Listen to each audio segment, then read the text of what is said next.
Birisi budur. Yani LGBT üzerinden yürür. İkincisi de Çin'e karşı Türkiye'deki Uygur Türkleri üzerinden yürümeye çalışır. Yani mesela benim işim olduğu için ben sürekli takip ediyorum. Kimin nasıl bir süreci yönettiğini ve yürüttüğünü ve bu ikisini uzun zaman devam ettirdi. Çok uzun zaman.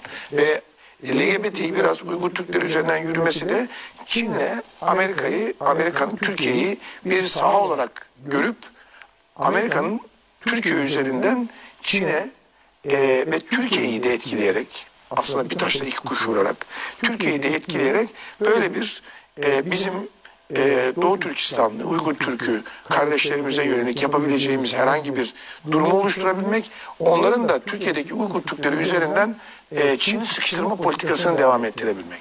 Bu ikisini uzun zamandan beri Amerika Türkiye üzerinde iç politika malzemesi olarak kullandı. Elbette ki Suriyeli meselesini Avrupa'ya havale etti. Yani Avrupa'daki ülkeler ve Avrupa'daki sivil toplum kuruluşlarına ve Avrupa'daki yöneticilere havale etti. Ama diğer meseleler ana politika olarak, onun da sebebi şu, bu Suriye'de DAEŞ'liler, IŞİD'çiler Suriye'den ayrıldıktan sonra bunları hemen Doğu Türkistan'ın öteki tarafındaki vadiye yerleştirdi Amerika. Onu da uzun vadeli bir politika olarak oraya koyuyor.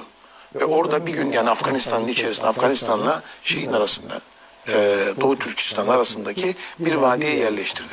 Burada bu LGBT politikasının, yani benim kanaatim odur, İçişleri Bakanı olarak da bunu çok net bir şekilde söylüyorum, Türkiye'nin kültürel değerlerine, Türkiye'nin aile yapısına, Türkiye'nin gelecekteki bir takım direnmelerine engelleyebilecek bir politika olarak ortaya koymaktadır.